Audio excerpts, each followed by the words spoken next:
Bueno, ahora sí. ¿Me escuchan? Sí, doctor. Ya, perfecto. Recording in progress. Entonces, vamos a iniciar la clase de hoy. Eh, buenas tardes con todos ustedes. El tema que nos toca desarrollar en la tarde presente es el parto pretérmino.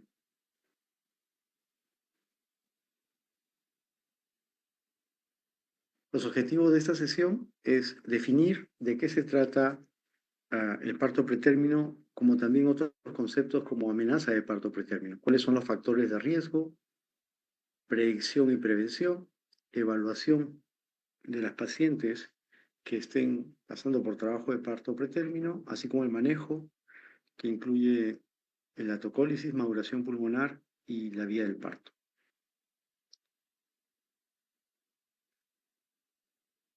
Antes de iniciar la presentación, deben tener ustedes conceptos precisos sobre lo que es en embarazo pretérmino.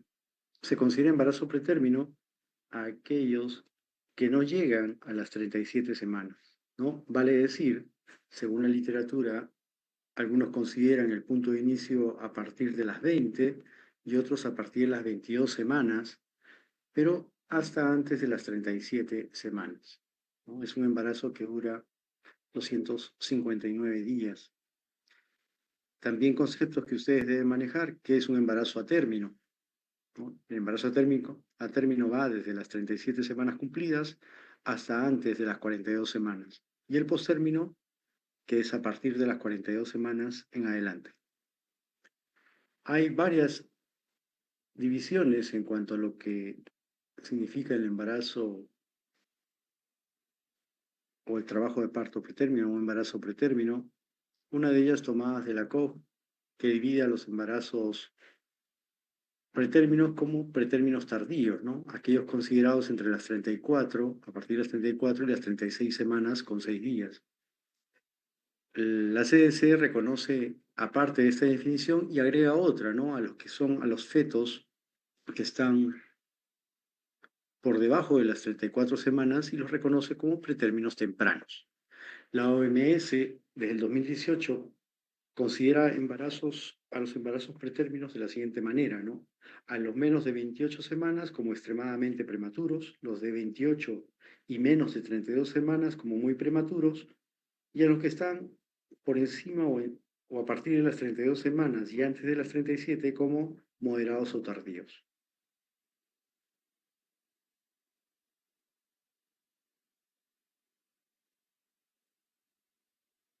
Estas clasificaciones mencionadas no carecen de una base funcional.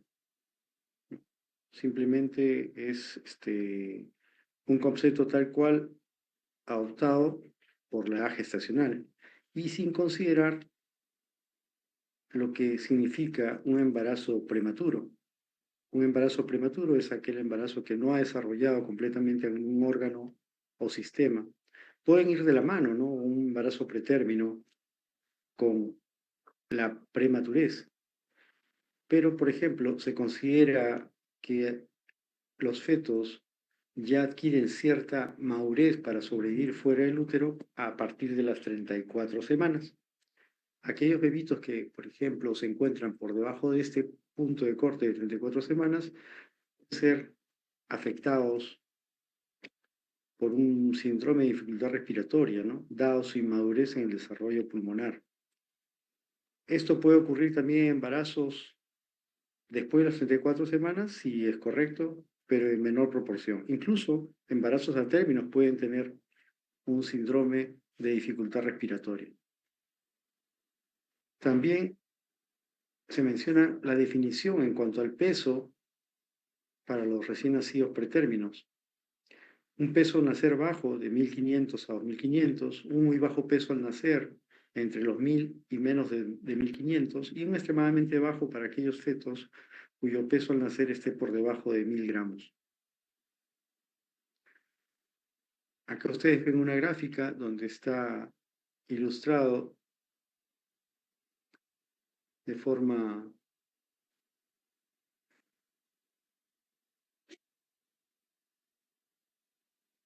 muy didáctica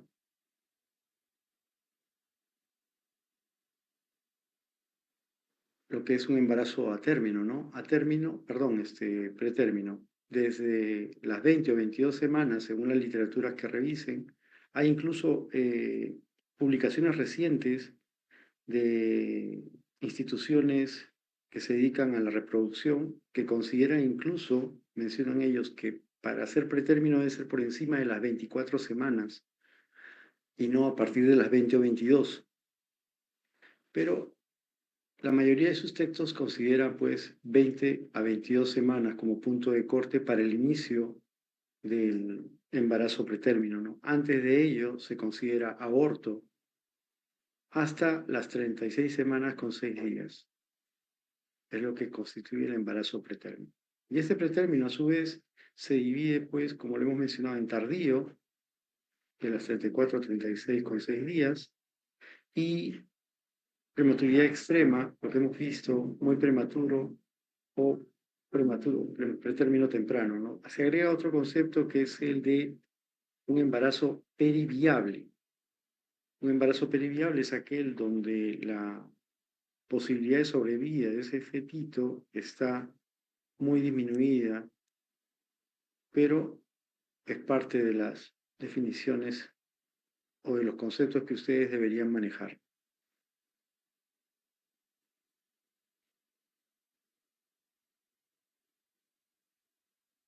Entonces, ¿qué es el parto pretérmino?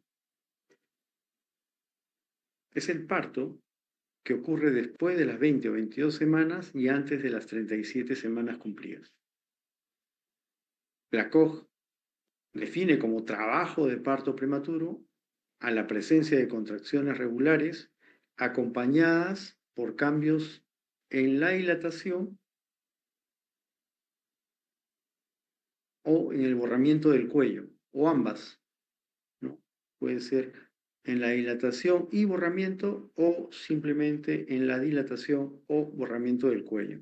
Y otro criterio es contracciones regulares con una dilatación de al menos 2 centímetros para que sea considerado trabajo de parto pretérmino. Si está dilatado 1 centímetro, definitivamente no está en trabajo de parto pretérmino.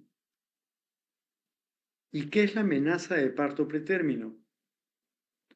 Pueden haber contracciones, va a haber modificaciones cervicales y no constituyen pues un trabajo de parto pretérmino porque no llegan a tener las condiciones previamente mencionadas. Como por ejemplo, ustedes pueden ver en la última línea lo que corresponde a la dilatación. Para un trabajo de parto pretérmino debe ser a partir de 2 centímetros.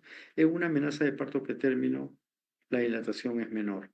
Un borramiento del 50%, contracciones uterinas 4 en 20 minutos o 30, u 8 en una hora, que la duración sea de 30 segundos y que persistan por una hora. Las tasas de nacimiento pretérmino, a medida que se va desarrollando los tratamientos de reproducción asistida, aumentan la posibilidad de que hayan pues embarazos múltiples y estos conllevan a una mayor frecuencia de embarazos pretérmino. Hay un incremento en cuanto a lo que es la tasa de estos embarazos a futuro. Ahí les traigo yo dos cifras, tanto del 2018 como del 2019, y se ve un incremento. En el Perú no estamos lejos de esa cifra, ¿no? En Perú manejamos cifras del 10% e incluso más. Un dato que hace aumentar esta incidencia de parto pretérmino es de que muchas veces cuando nace el bebito, el, la edad o la estimación del tiempo de embarazo ya se hace eh, por el examen, por el examen físico, más que por los cálculos realizados en base al último periodo menstrual.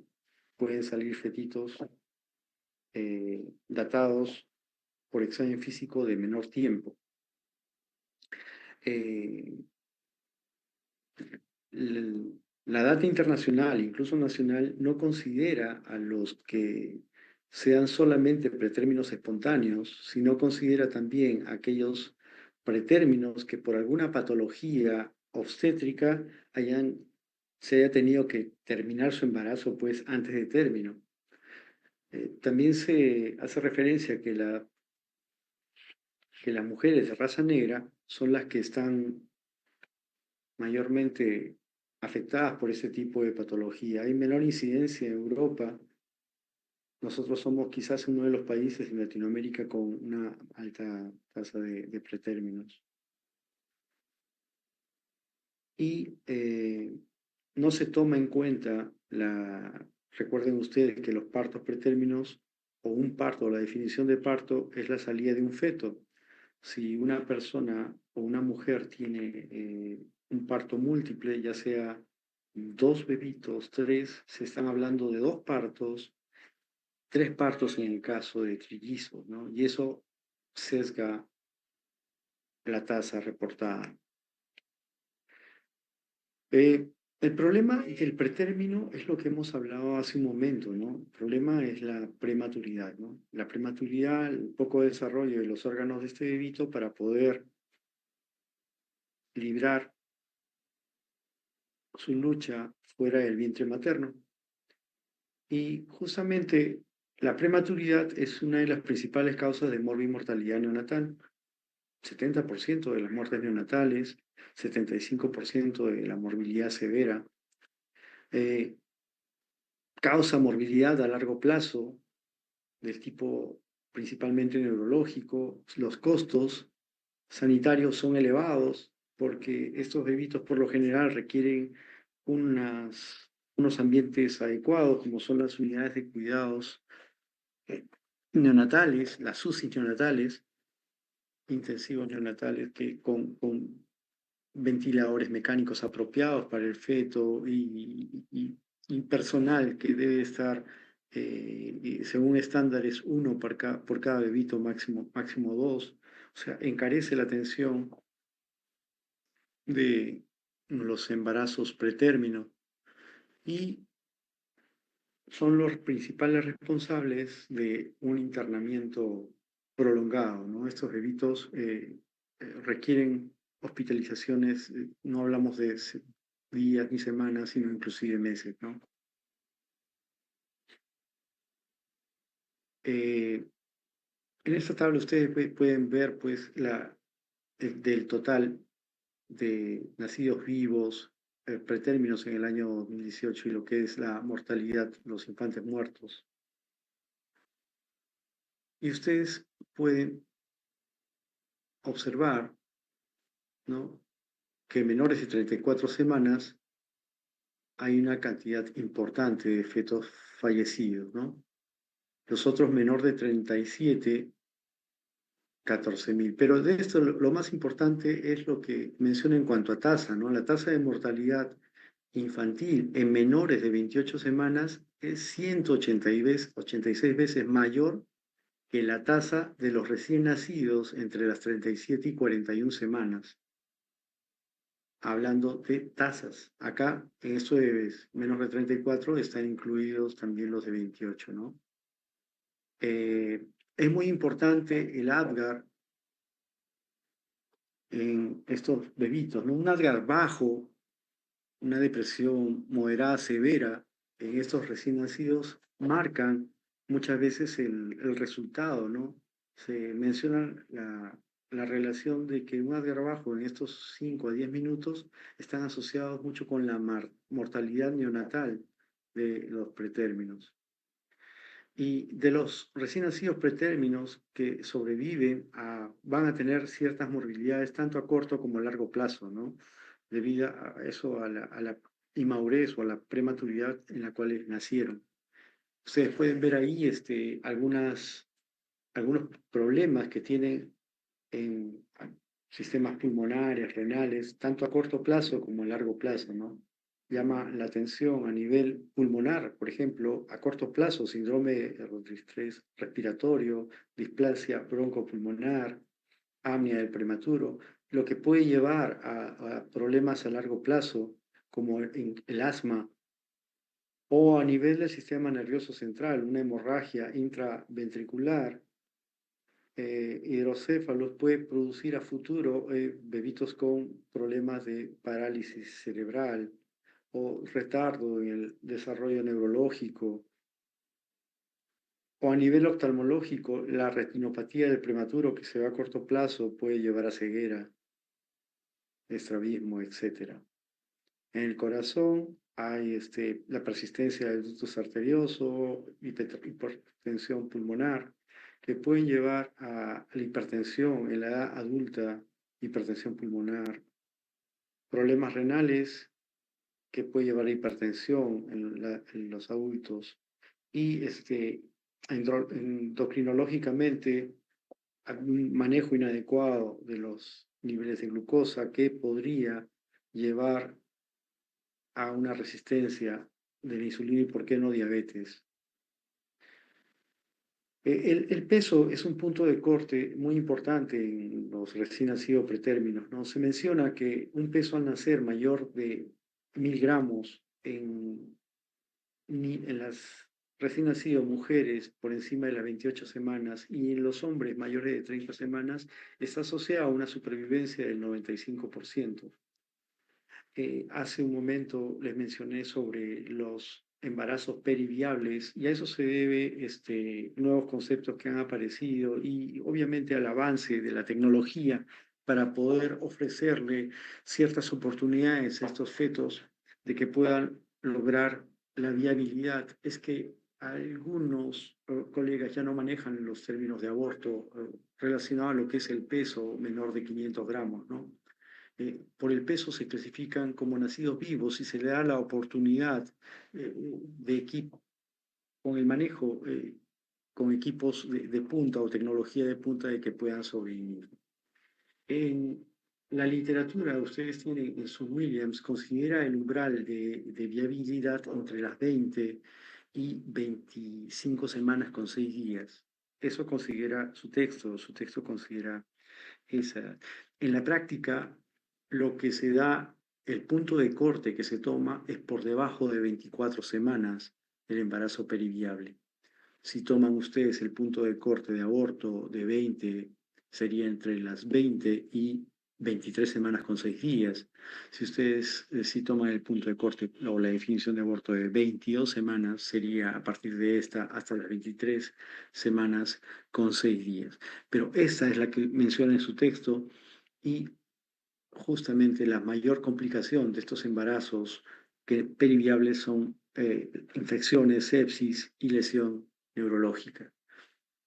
Se menciona que en la supervivencia, cuando son bebitos de antes de las 23 semanas, eh, el embarazo por lo generalmente es un bebito que no tiene posibilidades o expectativa, ¿no? Se mencionan tasas de supervivencia según literatura que ronda entre el 5 y el 10%. En cambio, o a partir de las 24 semanas, esta tasa es más variable, ¿no? Que llega inclusive al 84%. Por eso es que esos conceptos van modificándose eh, cada cierto tiempo, cada año, y es en base a consensos y evolución del manejo por parte de los neonatólogos. Ustedes tienen en la presente tabla lo que es el parto y la sobrevida al año en embarazos entre las 22 y 26 semanas, lo que en su texto consideran embarazo periviable, ¿no? Y ustedes ven que han hecho dos puntos de corte, uno entre el 2004-2007 y otro entre 2014 y 2016, y cómo esas tasas de sobrevida van mejorando, ¿no? 35% para 22 semanas, o sea, nacen vivos, 35 no es que sobreviven, y nacen vivos un 65%, y de ellos, todos los que requieren UCI, de los recién nacidos, 5 tuvieron admisión a UCI de todos los partos y la sobrevida al año.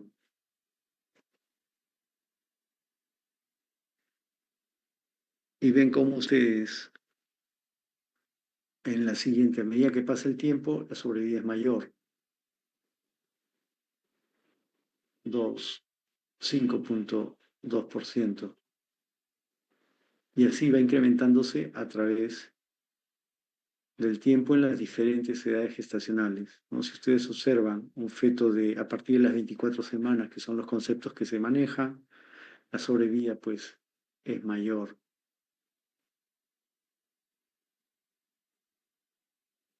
31% va a UCI, sobreviven 21 de todos, pero en realidad sobreviven los mismos que han entrado, ¿no? 30-30, 60-60, si van a UCI la sobrevida es mayor.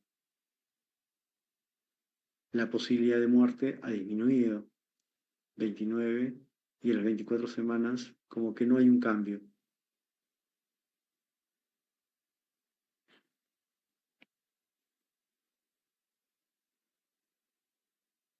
Ciertas sociedades han hecho pues sus reuniones de consenso para ver la vía del parto de estos fetos, ¿no? Aún así, se considera controversial la vía de parto en un bebito periviable, ¿no? Situado entre las 23 y 25 semanas.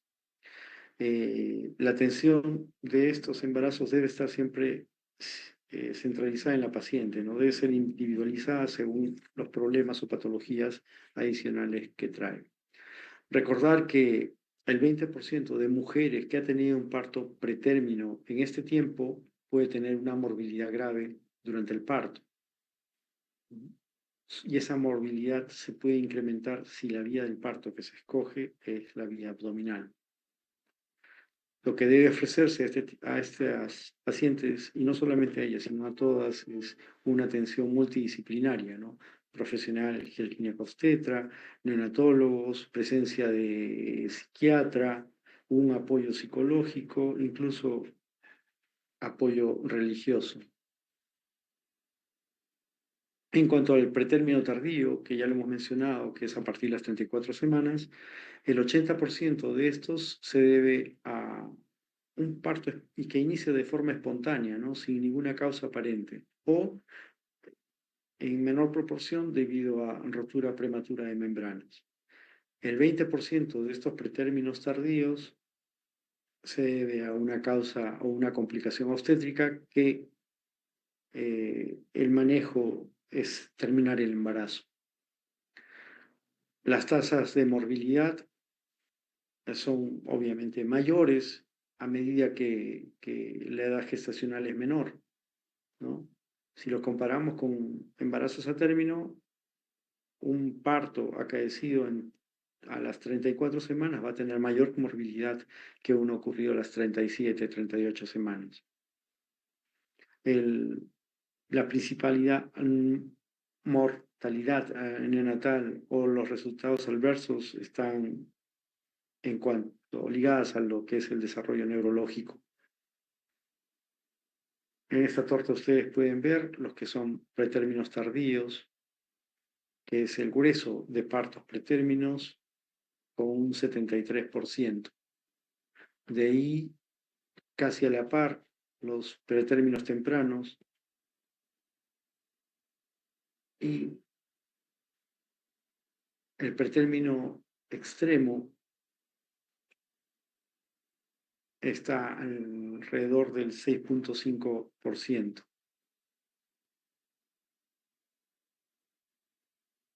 Sobre el inicio del parto, tenemos pues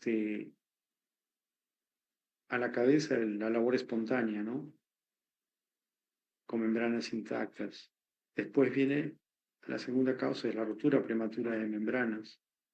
Y por último, toda la serie de patologías que afectan a la madre, y encima de ellas los trastornos hipertensivos del embarazo. Son muchas las causas que están asociadas con el parto pretérmino espontáneo, ¿no? Eh, Creo que no hay dudas de que un embarazo, saliendo un poquito de este tema, que un embarazo que esté cursando con una patología obstétrica y que me obligue o obligue al médico a terminar el embarazo por bienestar fetal o materno, bueno, no está considerado dentro de lo que es un parto espontáneo, mucho menos hemos sacado a la rotura prematura de membranas, que es una causa no dependiente de la madre, pero sí es una de las causas de parto pretérmino más frecuentes. En cuanto al parto pretérmino espontáneo, hay diferentes causas, como la sobredistensión uterina, el estrés, infecciones, patología cervical, problemas placentarios, etcétera. Vamos a desarrollar cada uno de ellos, ¿no? La sobredistensión uterina, eh, el mecanismo por el cual esta puede llevar al parto es porque justamente este estrés mecánico del miometrio va a producir una cascada endocrina que va a liberar sustancias inflamatorias y que éstas van a actuar a nivel, ¿no?, tanto del músculo para favorecer o desencadenar la presencia de contracciones. Las disfunciones cervicales por ciertas infecciones o productos de bacterias como el estreptococo del grupo B, que producen enzimas como la hialuronidasa. Esta degrada cierta sustancia del cuello uterino, lo que va a producir pues una falla en, en, en la competencia del cuello uterino, ¿no? Además, también pueden haber mutaciones genéticas en cuanto a las estructuras componentes de las membranas o del útero, y pueden alterar tanto el colágeno, fibras elásticas y proteínas, lo que puede ir o llevar hacia una insuficiencia cervical y posteriormente un parto preterno. La infección intraamniótica es otro de los mecanismos por el cual se puede dar lugar a un parto pretérmino espontáneo, ¿no? La vía de infección puede ser transplacentaria, a través de las trompas, pero la más frecuente es la vía ascendente, ¿no? Ciertas bacterias producen endotoxinas que actúan en las células amnióticas y van a liberar citoquinas. También está considerada la respuesta inflamatoria per se, ya sea a procesos infecciosos u otro tipo de eventos que impulsan el desarrollo de trabajo de parto, ¿no? Que puede estar inducido por infección.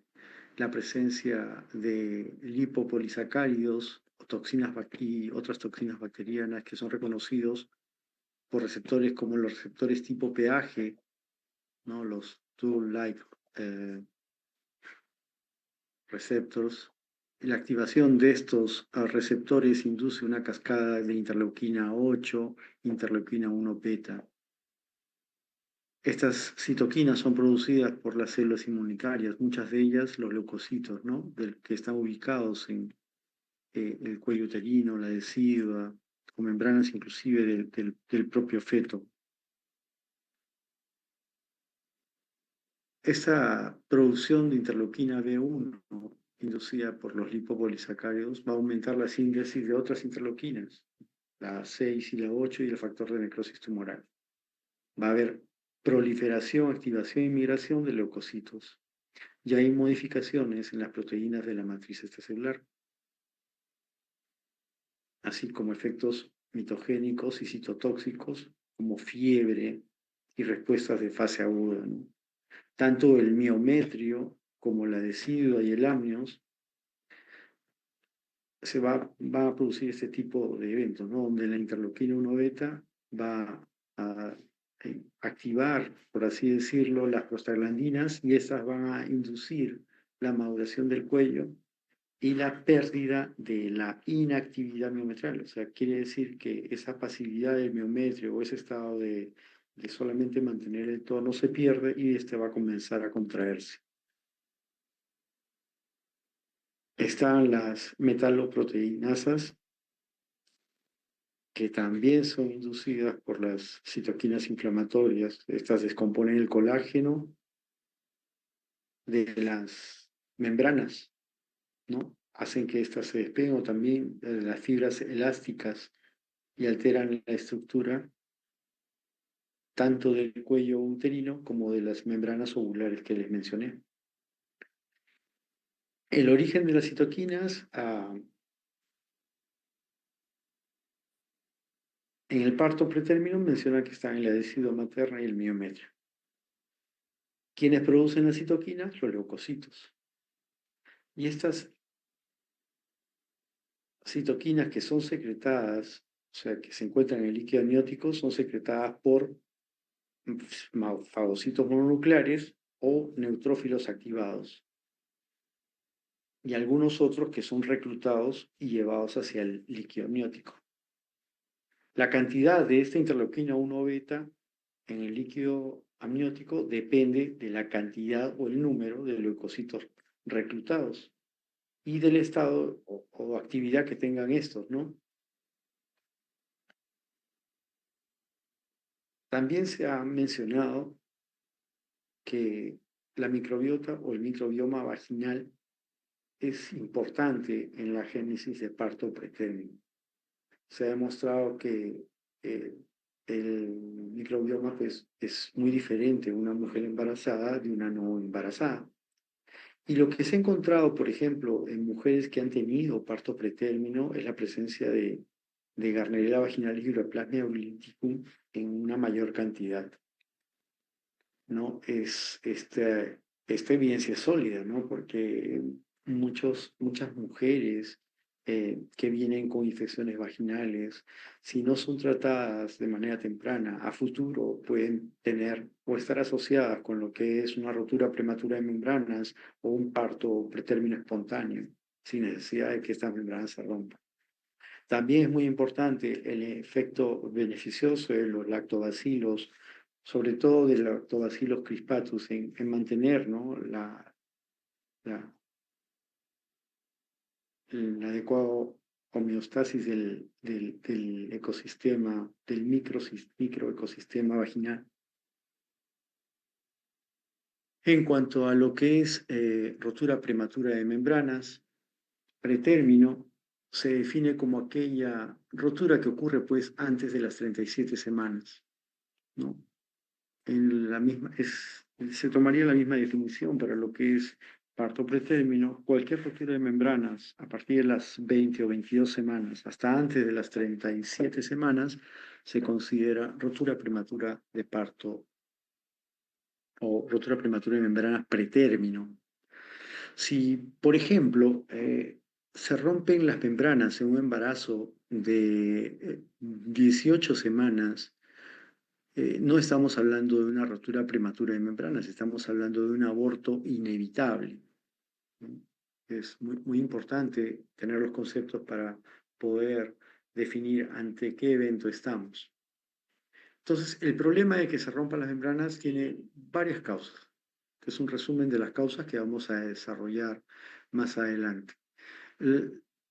Pero dentro de ellas, justamente la infección uterina, el estrés oxidativo que daña el ADN, y la senescencia celular prematura son los más importantes.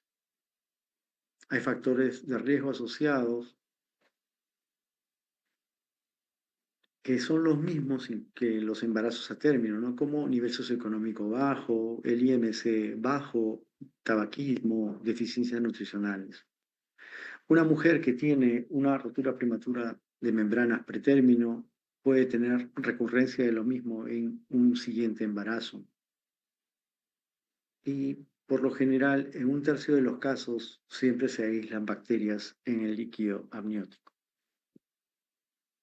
Entonces, ¿cuáles son los cambios moleculares que pueden ocurrir o que dan lugar a una rotura prematura de membranas? Se menciona que el amnios de un embarazo pretérmino hay un mayor grado de apoptosis o muerte celular que en un amnios de un embarazo a término. Se ha visto in vitro que esta apoptosis está regulada por la interleuquina, un factor de necrosis tumoral alfa.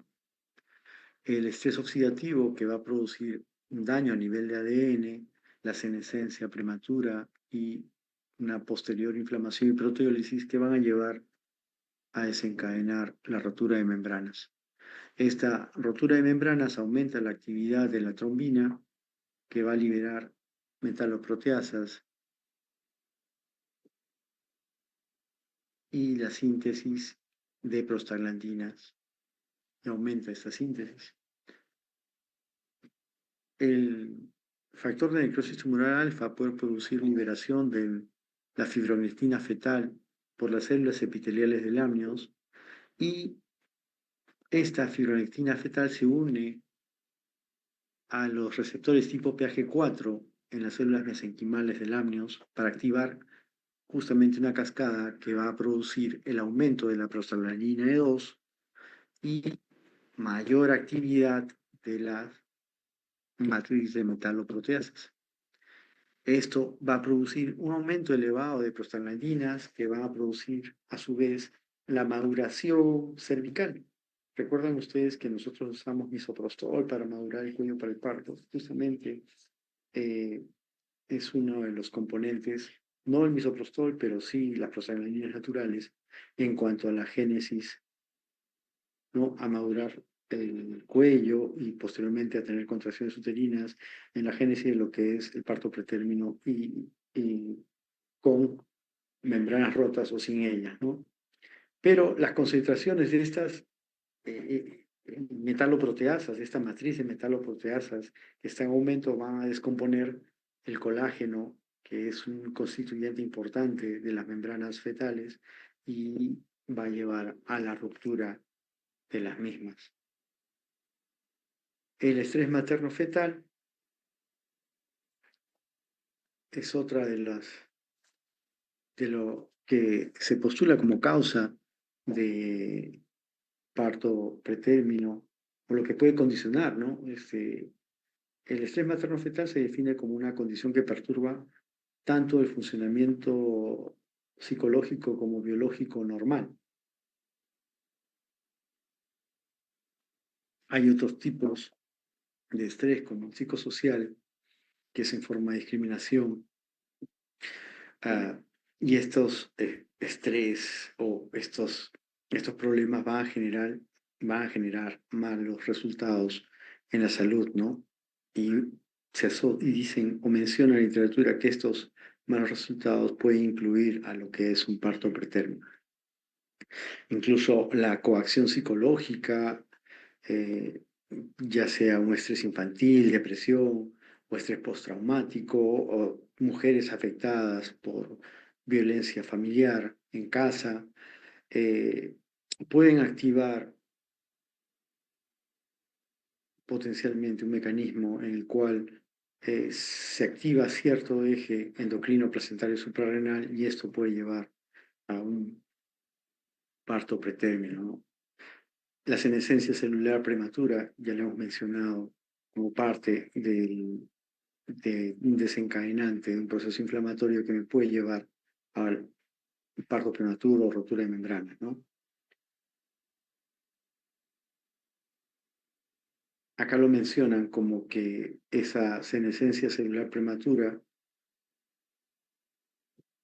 tanto de las células fetales y residuales, precipita ciertas señales para que se active las contracciones uterinas como si fuera un embarazo a término.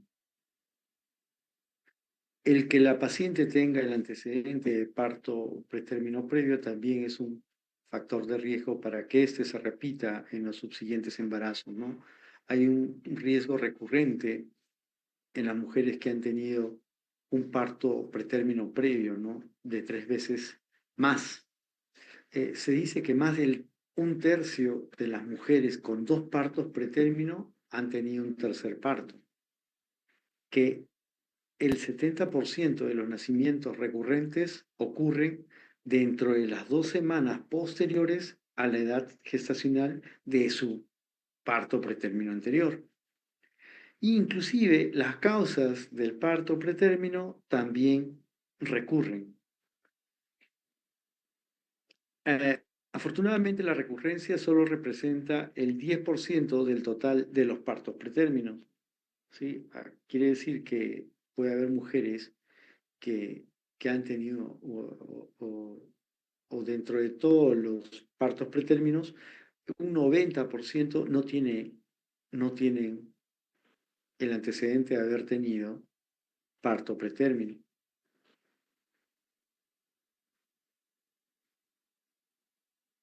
Se concluye que el riesgo de parto pretérmino al final está influenciado por 3 factores, que es la frecuencia de partos pretérminos previos, la gravedad medida por la edad gestacional en la cual se produce este parto y el orden en que ocurrió el parto pretérmino anterior, ¿no? O sea, tiene que ser eh, seguido a continuación. No puede ser. Hay menor riesgo de parto pretérmino en cuanto a recurrencia si es que el parto pretérmino o el parto anterior no fue pretérmino. O sea, digamos, una señora tuvo un parto pretérmino y luego tuvo un parto a término. La posibilidad o el riesgo de que el tercer embarazo sea pretérmino no es muy alto, mas no así aquella persona que el parto pretérmino haya sido en el embarazo previo. Los factores del embarazo propiamente, se menciona que la amenaza de aborto puede estar asociada a, a parto pretérmino, desprendimiento prematuro de placenta, incluso a pérdida del embarazo antes de las 24 semanas. Ciertas malformaciones congénitas se asocian con nacimientos pretérminos o recién nacidos de bajo peso. Y el embarazo múltiple, por todos conocido, ya es una de las causas, es un factor de riesgo muy importante en lo que menciona parto pretérmino, ya sea si hubiera una indicación médica o no.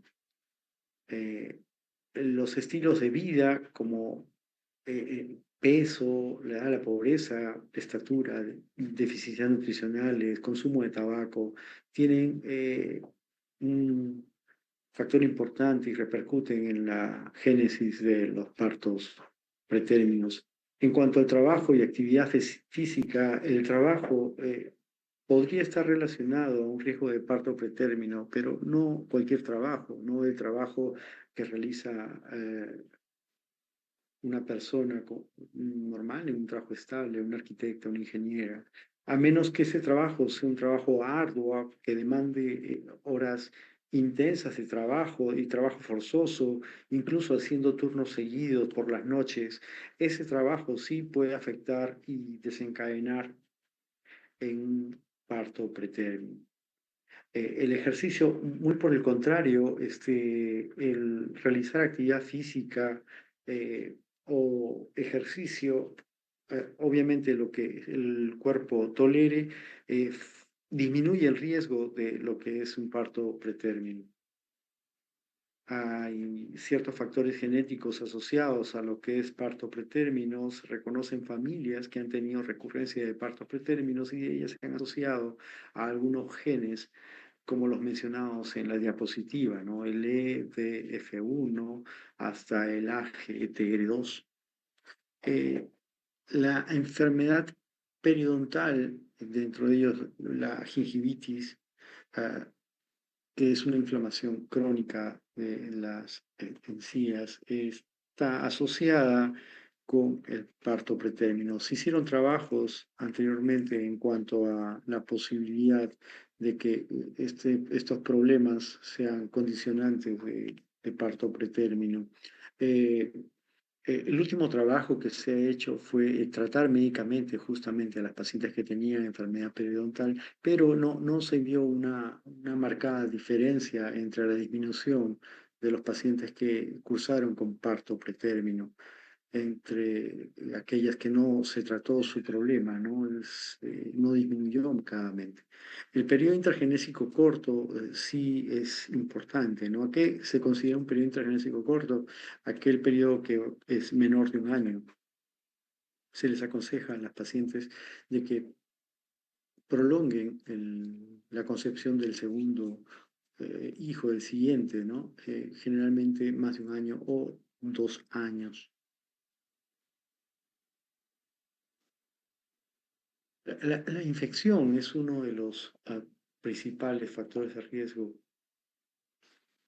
en lo que es la génesis del parto pretérmino, pero algunos autores recomendaban el uso de antibiótico profilaxis, mas esto no es así, ¿no? Cuando está con membranas íntegras se desaconseja, la profilaxis antibiótica no es recomendado, ¿no? Eh, ya hemos mencionado que la vaginosis bacteriana, ¿no? Es una de las causas determinantes o asociadas a lo que es trabajo de parto pretérmino, rotura de membranas, infección coreamniótica, eh, pero en los estudios posteriores, ya con el tratamiento instaurado, no se ha visto una disminución del parto prematuro. O sea, no es el único problema. Hay otros problemas asociados en esas pacientes que han producido o han desencadenado el parto. El COVID-19 ustedes lo han vivido, ha sido un problema al inicio, ¿no? Al inicio no es que haya producido parto pretérmino, sino que eh, dada la patología que traía las mujeres, rara vez se ha visto que alguna paciente que estaba comprometida de forma grave en su sistema respiratorio se ha tenido que terminar el embarazo, ¿no? Y por eso que al inicio se ve un aumento del repunte de partos pretérminos, ya sea por vía abdominal, que era lo frecuente, ¿no? Se hacía cesárea sin tener conocimiento de la afectación del feto o de si esto podría traer consecuencias para la madre, ¿no? Eh, en realidad la indicación para culminar en lo que es COVID siempre ha sido materna más que por un problema fetal.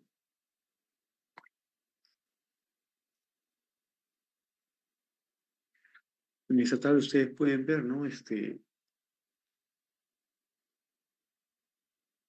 Los factores de riesgo, ¿no? El parto pretérmino previo, los estilos de vida, fumar, pobre dietas, usar drogas, actividad física pesada, el estrés, familias con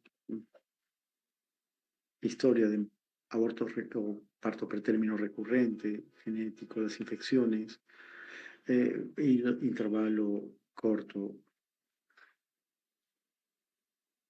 Lo que es para el diagnóstico de parto pretérmino, lo típico es una paciente que acude a la emergencia porque presenta dolor que es recurrente, ¿no? Dolor abdominal, el útero se pone duro, aquellas pacientes que ya experimentaron un parto va a decir que tengo contracciones.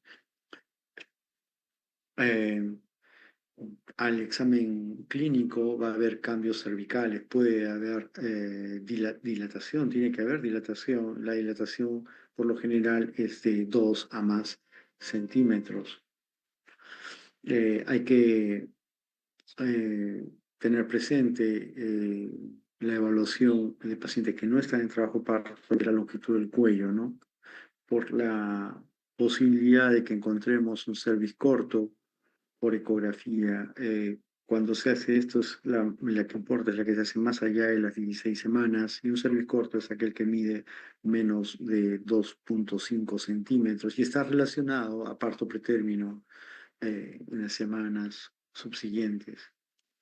Antes se postulaba una vigilancia uterina ambulatoria, ¿no? Pero las diferentes sociedades han dicho que esto no es necesario, no tiene sentido realizar pruebas o exámenes para determinar que haya contracciones de forma ambulatoria.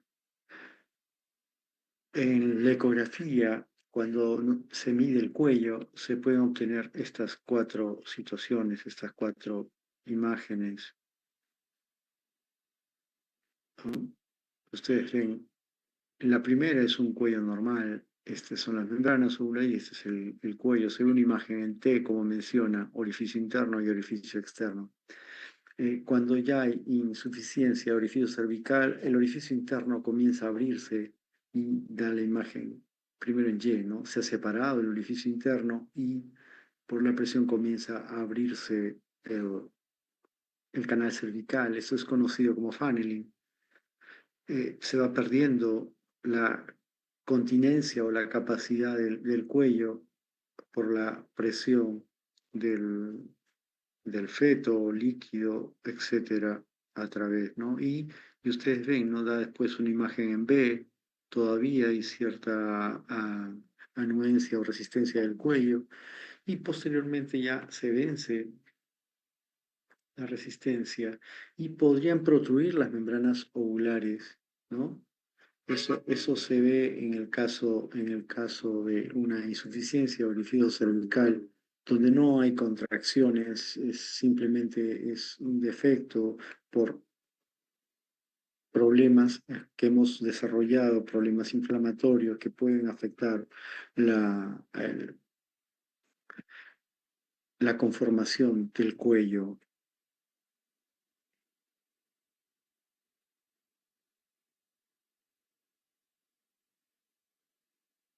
Listo.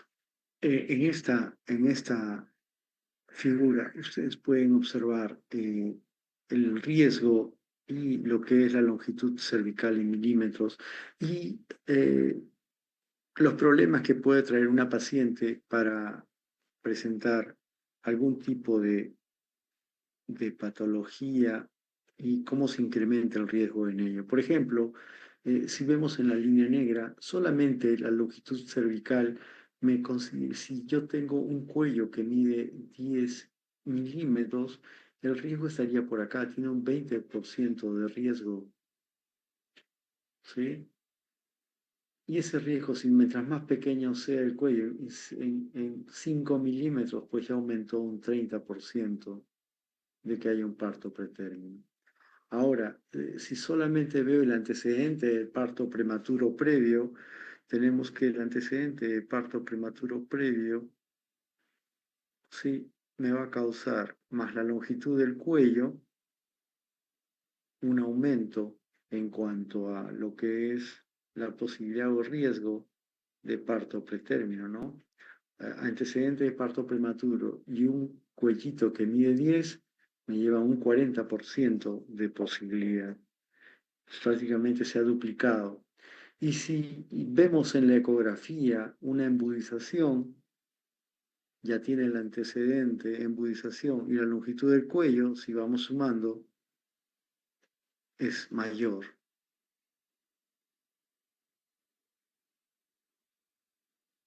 ¿Sí?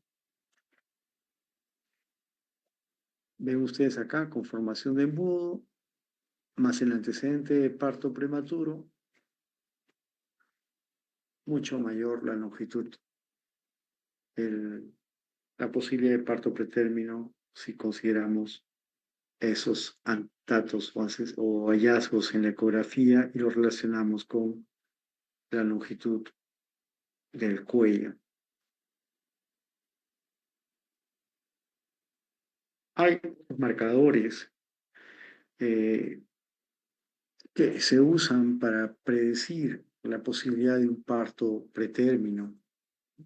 Ahí ustedes ven la fibronectina fetal, el factor de crecimiento ligado a la proteína 1, similar a la insulina fosforilada, la alfa-microglobulina 1 placentario. Uno de los más conocidos es, perdón, uno de los más conocidos es el factor de necrosis tumoral alfa. Y lo que importa no es tanto el valor predictivo positivo o la sensibilidad, como ustedes pueden ver, si vamos a basarnos en sensibilidad, la alfa-microglobulina 1 pues es mayor, ¿no? Es una buena prueba. Pero en cambio no, nos vamos al valor predictivo negativo. O sea, que si la prueba me sale negativa, el hecho de que no tenga el problema o que no vaya a haber parto pretérmino es importante, ¿no? Ustedes ven, si la prueba me sale negativa, esa posibilidad es 97 a los 7 días, 93 en el caso de la alfa-microglobulina, o en el factor de necrosis tumor, perdón, en la fibronectina fetal es 89. Son valores predictivos negativos altos y la sensibilidad y la especificidad igual, ¿no? 93, 96 son valores altos. Si la prueba me sale negativa, es poco probable que haya un parto pretérmino. La prevención es el gran objetivo para que no ocurran partos pretérminos, por lo mismo que ustedes han escuchado, ¿no? El costo, lo que demanda internamiento, equipo, etc. Entonces, hay muchas estrategias que usamos para evitar un parto pretérmino. Una de ellas es el cerclaje. Bueno, cerclaje se usa cuando hay pérdidas recurrentes del embarazo. Generalmente se coloca en el segundo trimestre y el diagnóstico principal por el cual se indica es una insuficiencia orificio cervical interno, ¿no? También se ha usado en cuanto a pacientes para manejo del cervix corto. También se puede hacer cerclajes de emergencia en amenaza de parto pretérmino. Aunque hace poco, por ejemplo, la OPO dio ciertas recomendaciones en cuanto a qué mujeres se les debe colocar el cerclaje. Y hay un punto de discusión en cuanto a mujeres con un embarazo único que han tenido el antecedente de parto pretérmino, cuyo cuello o cervix es menor de 25 milímetros. Si tiene una edad gestacional de menos de 24, se puede anteponer el uso de cerclaje versus la progesterona.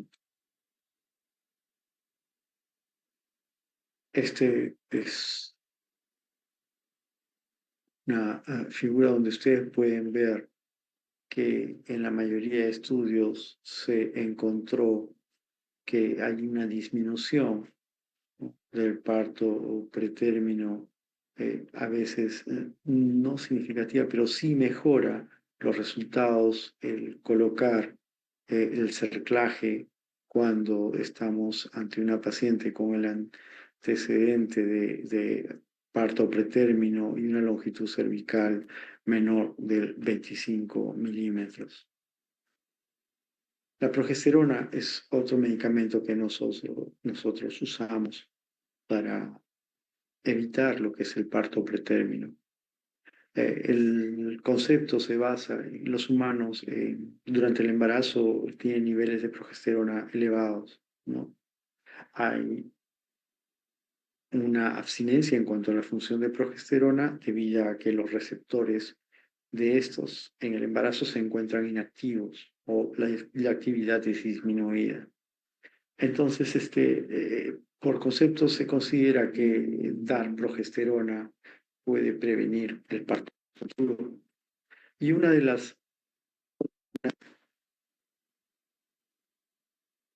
las progesteronas, ¿me escuchan? Sí, doctor, sí, Sí, se le doctor. escucha. Perfecto. Y una de las progesteronas estudiadas es el caproato 17 alfa hidroxiprogesterona. Y otra es la progesterona micronizada que se utiliza por vía vaginal. Entonces, ambas se usan para la prevención de parto prematuro. Hace poco, sí, hasta hace poco, 3 o 4 años, incluso antes, se daba bastante eh,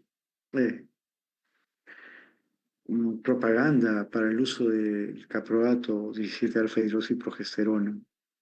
Incluso las sociedades como la ACOG y la Sociedad de Medicina Materno-Fetal la siguen sosteniendo. Eh, es para prevenir justamente el parto prematuro en mujeres que han tenido un parto prematuro y en las cuales se ha diagnosticado un cervix corto. Entonces, este medicamento fue aprobado por la FDA hace mucho tiempo.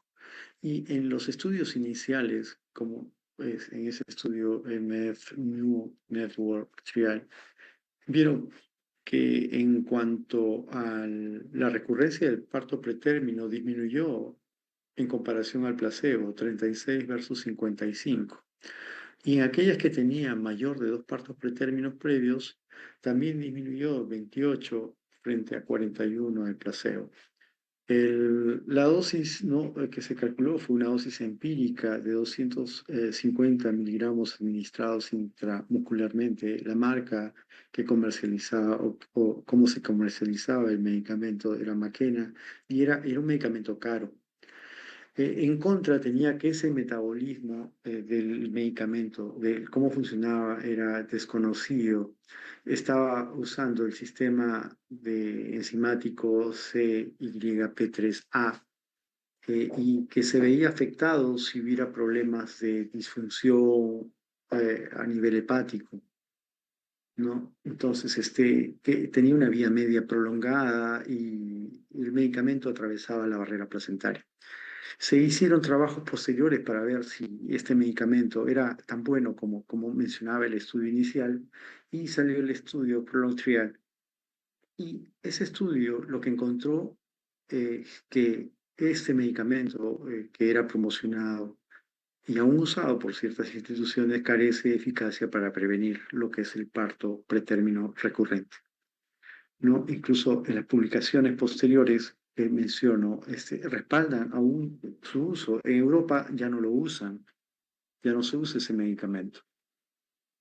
Sí, ustedes, este es el estudio, ustedes ven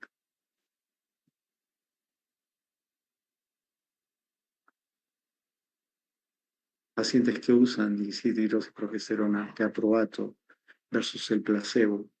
Y como ven, parto pretérmino menor de 35 semanas, 11,5 igual. Los espontáneos, no hubo cambio, ¿no?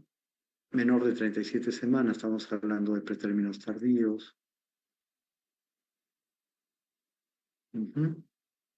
Espontáneo 18, 17, no hay mayor diferencia. Menor de 32 semanas, 3,4, 3,8.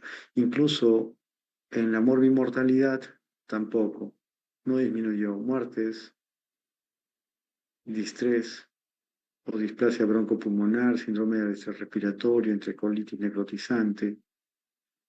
No hay una disminución significativa ni en sepsis. Es lo que se encontró con el medicamento. Por otro lado, tenemos la progesterona micronizada de 200 miligramos que se usa vía vaginal, que se puede aplicar entre las 24 y 34 semanas en aquellas pacientes con cervix corto. También la progesterona gel vaginal, ¿no? Y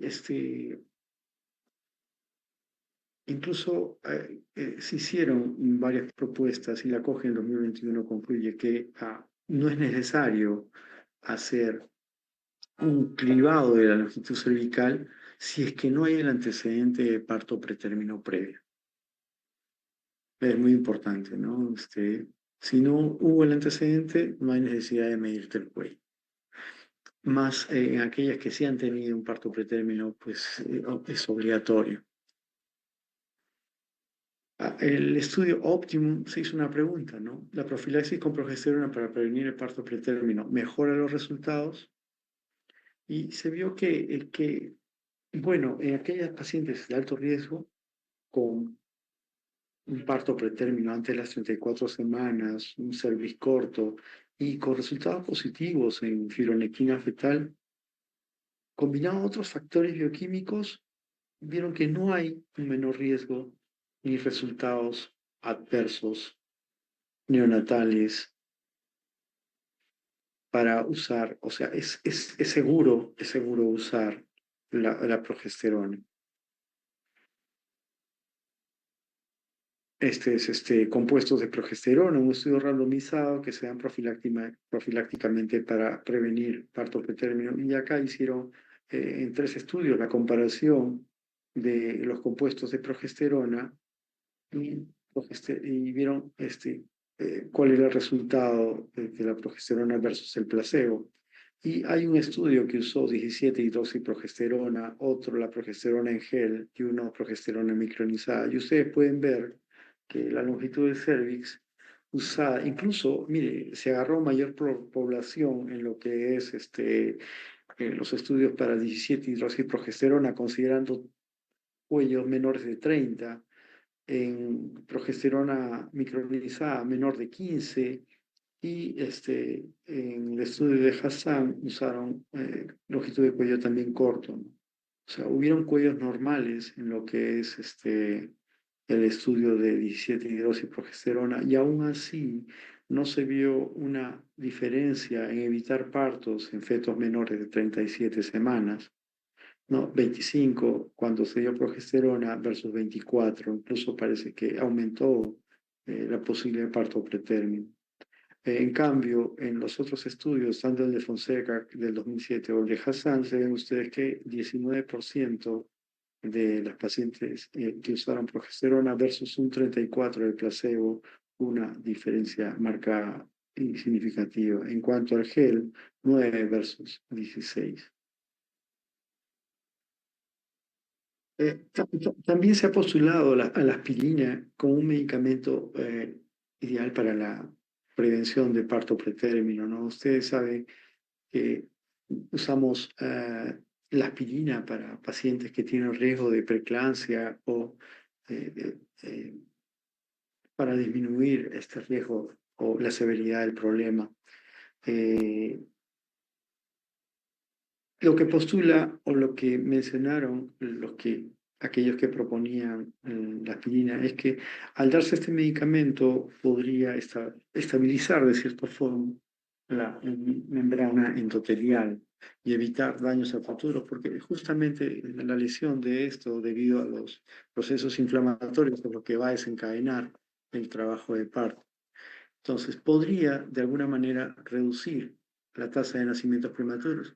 Y se hizo un estudio aleatorizado de 11.000 o casi 12.000 nulíparas con ingresos bajos y medios y se dio aspirina como placebo a las 6 y 13 semanas de gestación. Y no hubo diferencia, no se diferenció a aquellas pacientes que tuvieron parto prematuro y indicado. En resumen, el Colegio Americano de Ginecobstetras no recomienda la aspirina para lo que es eh, la prevención del parto pretérmino espontáneo. El manejo de las pacientes con parto o pretérmino trae un importante desafío, sobre todo si esta paciente tiene rotura prematura de membranas. Eh, Hay que reconocer el concepto de periodo de latencia. El periodo de latencia es el tiempo que transcurre desde la rotura de membranas hasta el parto, hasta el inicio del parto, ¿no? El trabajo del parto. Eso se llama periodo de latencia. Y generalmente este periodo de latencia es inversamente eh, proporcional, digamos, a la edad en la que se produce la ruptura. Si es un embarazo ya a término, el periodo de latencia va a ser más corto. Ese evito puede nacer en menos de 12 o 24 horas. En cambio, si es pretérmino, si la ruptura se produjo en un feto, digamos, de 28 semanas, ese periodo de latencia por lo general va a ser más largo. Entonces, eso demanda que puede haber un tiempo para la hospitalización, hacer estudios de vigilancia clínica para vigilar el principal riesgo que tienen estas pacientes, que es el riesgo de infección coriamniótica, hacer estudios ecográficos para el bienestar fetal o cardiotocografía o el monitoreo fetal para determinar que ese bebito se encuentra sano. Hay eh, dos tipos de manejo, ¿no? El manejo activo y el manejo expectante. El manejo activo es el que se propone para los fetos que están por encima de las 34 semanas de gestación. ¿Sí? Ya se considera que el feto es maduro y podría soportar con éxito la vida extrauterina. Incluso actualmente no se menciona ser tan agresivo en cuanto al parto, ¿no? Se podría individualizar el caso y manejar la rotura prematura de membranas en pacientes que estén por encima de las 34 semanas y de repente ofrecerle el manejo expectante y considerando obviamente los beneficios y riesgos para que el parto se dé en las mejores condiciones. Ah, el manejo expectante sí o sí se ofrece a los embarazos por debajo de las 34 semanas y el manejo está orientado a que este bebito reciba la madurez o alcance la madurez funcional de los órganos, sobre todo del sistema respiratorio, ¿no? A través de la administración de corticoides. Y a medida que pasa el tiempo, el riesgo al que está sujeto este embarazo con RPM es a la infección coriamniótica.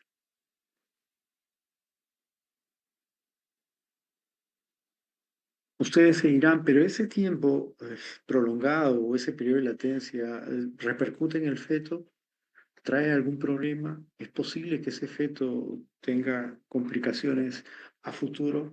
Pues lo que se ha demostrado es de que por lo menos daño neurológico, sistema nervioso de ese bebito, no está asociado a este periodo de latencia, ¿no? No tiene absolutamente nada que ver.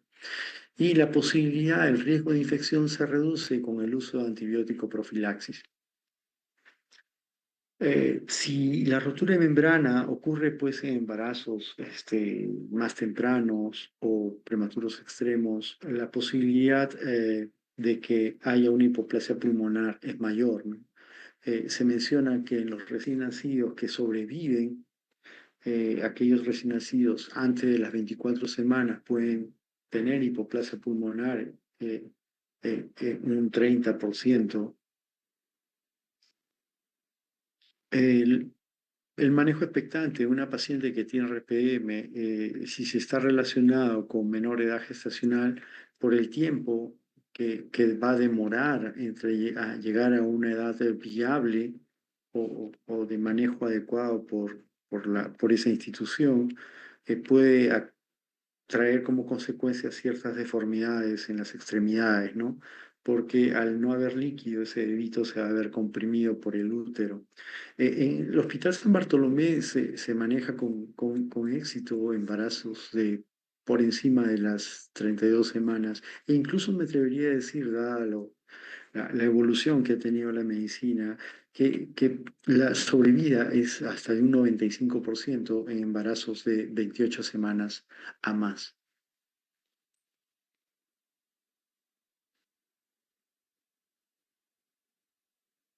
La corionitis es el gran problema de estos embarazos pretérminos afectados por RPM. Em, ¿Qué es la corionitis? Es la presencia de fiebre sin ningún otro foco aparente en una mujer embarazada. Esta fiebre tiene que ser de 38 o más grados, ¿no?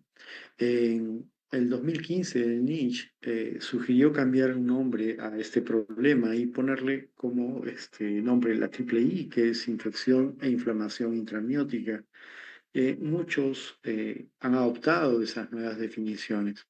La COG en el 2019 revisó estos términos como umbrales para determinar si se trata de una infección intraamniótica o no. El diagnóstico de sospecha de infección intraamniótica se da sí o sí y la temperatura per se está por encima o igual a los 39 grados centígrados.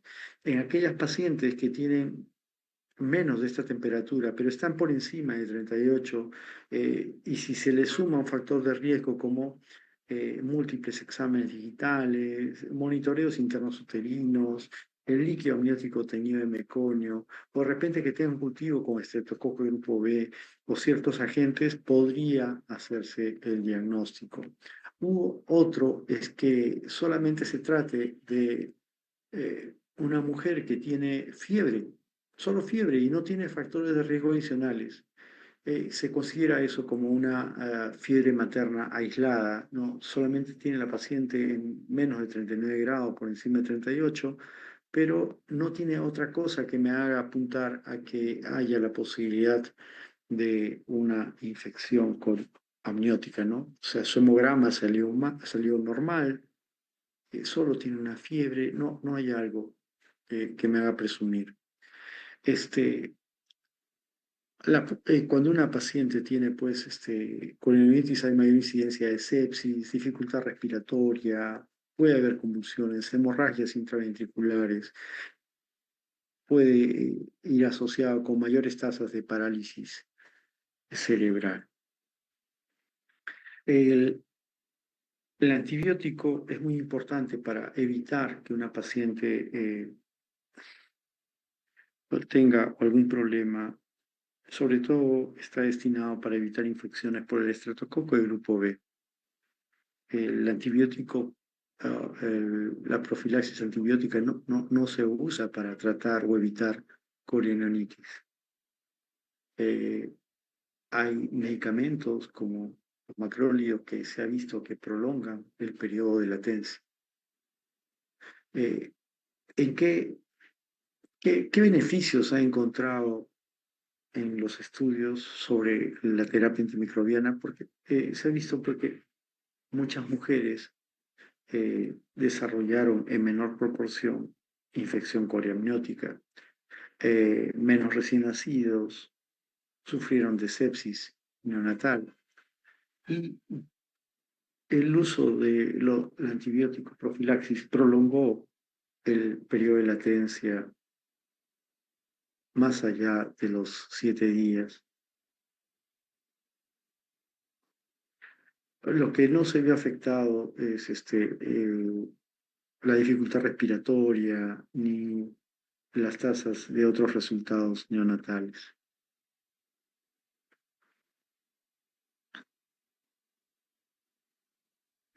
Hicieron un ensayo, dar un régimen antibiótico por 7 días versus placebo, y lo que se vio es que la ampicilina con la eritromicina endovenosa por 48 horas seguido por terapia oral para completar los 7 días, eh, tuvieron una reducción de los recién nacidos con dificultad respiratoria, enterocolitis necrotizante y otros resultados. El periodo de latencia que ya les mencioné se prolongó más, ¿no? Lo que es importante para que ese bebito alcance la madurez. El uso de corticoides como un ciclo único de corticoides para las mujeres cuya gestación se encontraba entre las 24 y 34 semanas y que tenían el riesgo de tener un parto pretérmino dentro de esos 7 días. Y lo que propone su estudio y lo que se hace en San Bartolomé es solamente dar un curso de tratamiento, ya sea usando betametasona intramuscular, 12 miligramos cada 24 horas por 2 dosis, o usar la dexametasona 6 miligramos intramuscular cada 12 horas por 4 dosis. Ese es el esquema único. ¿Qué se ha visto en algunos manejos? Por ejemplo, en dar corticoides por encima de las 34 semanas, se ha visto que está asociado a hipoglicemia neonatal, puede llevar a un retraso en el desarrollo. Lo controversial es que ha disminuido en algunos casos lo que es la taquimia transitoria. ¿Y qué hay sobre repetir otro curso? Lo que se ha visto en la literatura es que hay un aumento no significativo de la parálisis cerebral, ¿no?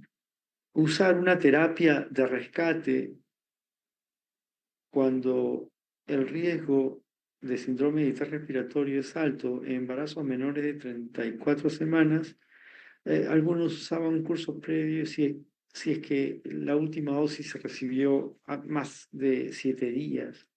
El resumen es que sí, y la única dosis recomendada es un curso único, ¿no? Curso único entre las 24 y 34 semanas, independientemente de en qué momento se termine el embarazo, es lo recomendado, ¿no?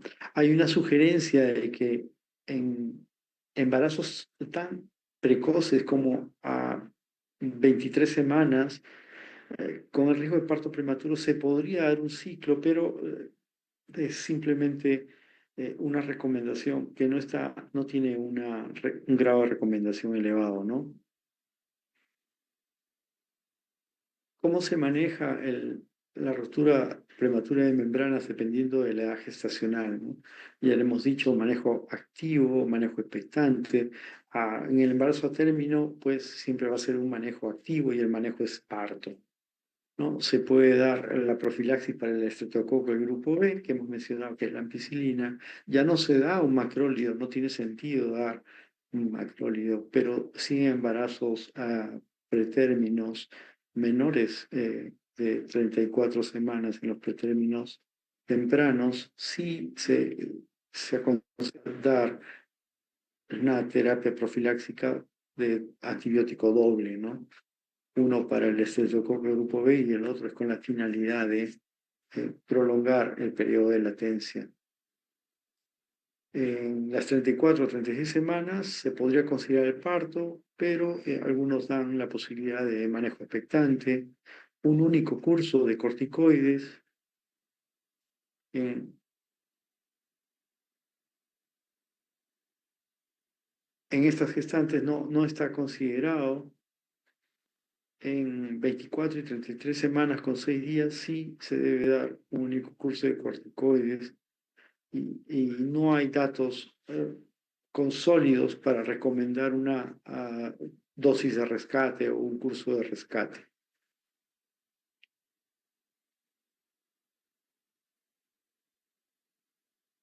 ¿Cuál es como les estaba mencionando, cuál es el objetivo de este manejo? Es demorar el parto lo más que se pueda, ¿no?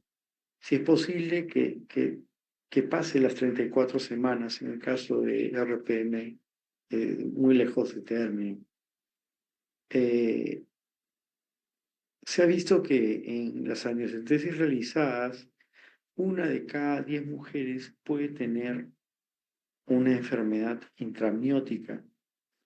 En las pacientes estamos hablando de ya no mujeres con ruptura prematura de membranas, sino en mujeres con embarazo pretérmino que tienen membranas intactas. Y esa infección sí, suele ser subclínica. Entonces, como que no se recomienda hacer amniocentesis en pacientes que están en amenaza o parto pretérmino con membranas intactas.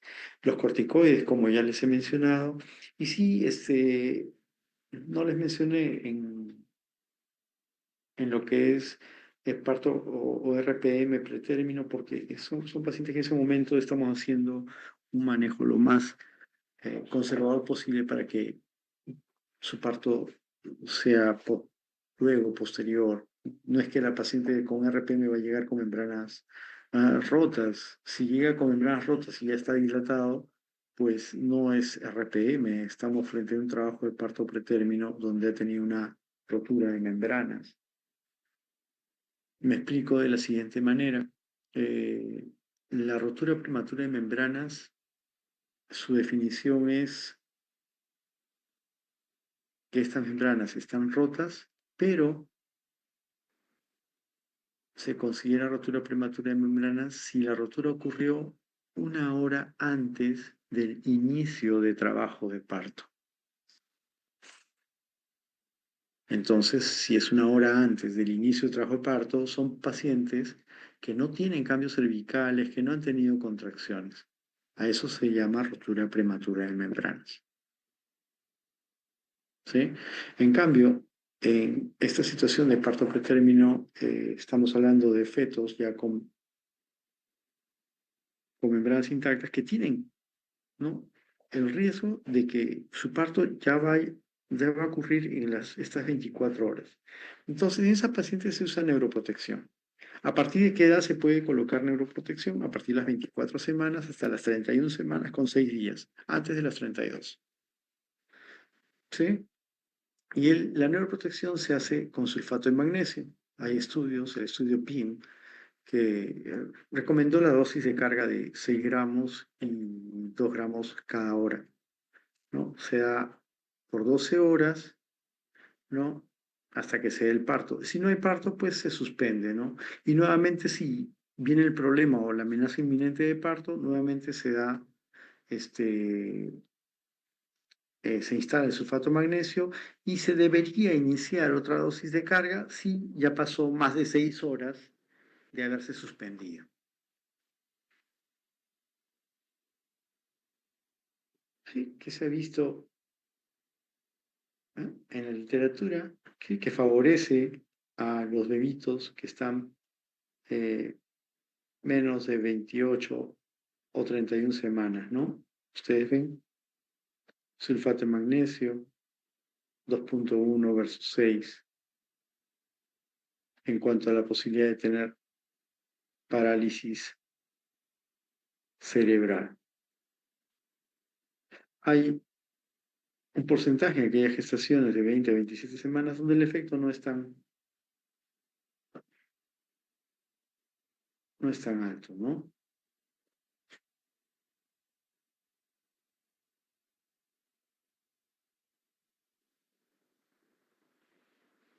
Esas son las recomendaciones de manejo en cuanto a amenaza de parto pretérmino.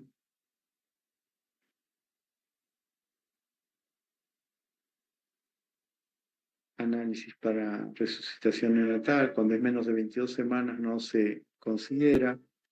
Se podría considerar antibióticos en caso de ruptura prematura de membranas.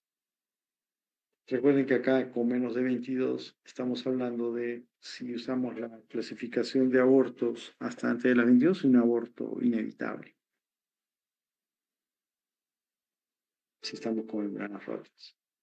Donde sí se recomienda la mayoría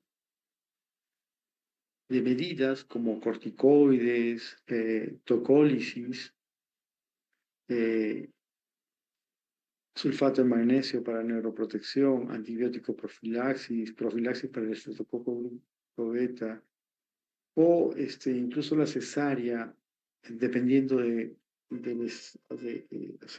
la condición de la madre y el feto, hay que individualizar la cesárea en este tipo de embarazos, ¿no? Ven ustedes que a las 24 semanas la mayoría de manejos está recomendado.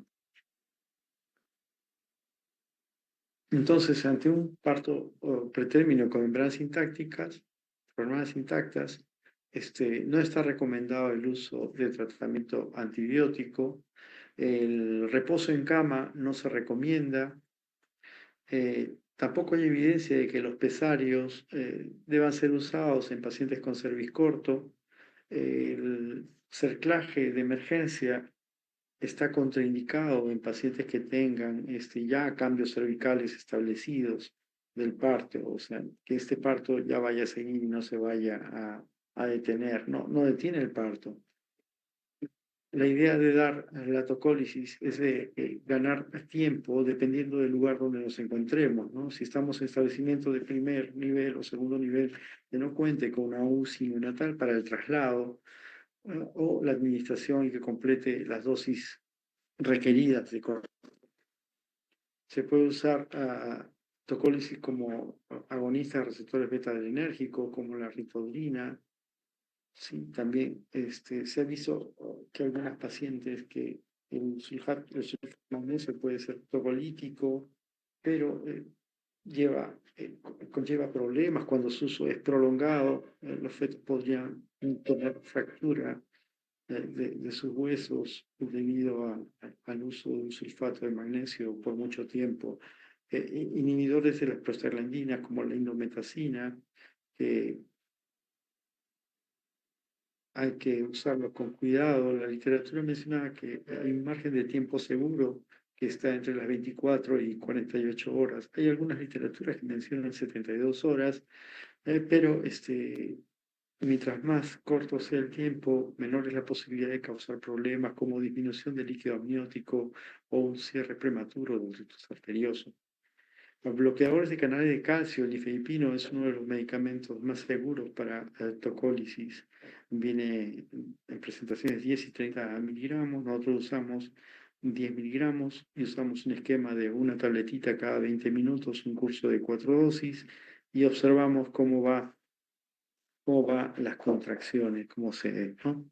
Hay otros agentes como el atosifam y el óxido nítrico que no se usa mucho en lo que es la práctica clínica diaria. Es un cuadro donde ustedes pueden observar los medicamentos usados, cuáles son los efectos que producen en la mamá y en el feto. Entonces, durante el trabajo de parto, lo que se realiza es un monitoreo electrónico continuo. Hay cardiotocógrafos que están eh, ligados a la mamá, o sea, colocados a la madre para tener en todo momento visualizados o controlados los latidos fetales. También se le hacen estudios a la mamá para ver alguna causa infecciosa que puede estar desencadenando todo este tipo de problemas, ¿no? Eh, Menciona la literatura que la taquicardia fetal, ojo, taquicardia fetal, más no la materna, puede estar en aquellas pacientes cuyas membranas están rotas o cursan con rotura prematura de membranas, podrían estar asociados a sepsis fetal. La acidemia durante el trabajo de parto podría llevar a algunos problemas neonatales. Entonces, en aquellos fetos o recién nacidos menores de 34 semanas, hay que tomarles o dosarles, hacerle un pH de sangre de la arteria umbilical, ¿no? Para ver que, que no hayan padecido durante el trabajo de parto que haya tenido un tipo de acidemia. Las infecciones por el grupo estreptococo del grupo B son las más peligrosas para los recién nacidos y se debe proporcionar profilaxis sobre todo en aquellas pacientes que tienen rotura prematura de membranas. Eh, para el parto, dependiendo de cómo se encuentra el feto, si está encefálico, por lo general se ofrece la vía vaginal, ¿no? Los problemas como hemorragia intraventricular o enterocolitis necrotizante no se solucionan por cambiar de vía del parto. Lo que no respalda, por ejemplo, antes lo que se acostumbraba a hacer era una episiotomía ampliada, ¿no? Ampliada, y con la creencia, supongo yo, de que el bebito al transcurrir por el canal de parto, al momento que sale, facilitarle la salida y que no siga comprimido. Pero esto no es así, ¿no? La literatura es bien clara al respecto y la vía vaginal no está contraindicada en la atención de los partos de fetos pretérminos. No está indicado tampoco el uso de forceps. Entonces, qué se requiere para atender un parto en un bebito pretérmino, ¿no? Primero, estar en un lugar acorde, adecuado. Yo no pienso que se pueda atender adecuadamente o brindándole todas las oportunidades al feto en un establecimiento de primer nivel, ¿no? Tendría que ir a establecimientos que cuenten con una unidad de cuidados intensivos neonatales, con personal competente en técnicas de reanimación fetal, ¿no? Entonces, eso hay en hospitales de nivel 3. Entonces, hay una mejor tasa de sobrevida justamente en estos centros, ¿no?, de atención terciaria. Y en los bebitos pretérminos, los prematuros extremos, generalmente tienden a desarrollar un problema de hemorragia intraventricular que puede ser grave dependiendo del, de la edad gestacional. Eso no está asociado a la vía del parto, no tiene nada que ver el parto vaginal, sino es un problema propio de la prematuridad. Por eso, en las dos últimas tablas, la celeste y la rosada, ustedes pueden ver, ¿no?, que en un momento se planteó que la cesárea puede disminuir un trauma, entre comillas, lo digo, el trabajo del parto vaginal. Esto no ha sido validado, ¿no? No ha sido eh, recomendado, es todo lo contrario, ¿no? La cesárea simplemente eh, reservada para un diagnóstico obstétrico. Bueno, eso es todo lo que les traigo el día de hoy. Si tienen algunas preguntas, estaré gustoso de responderlas.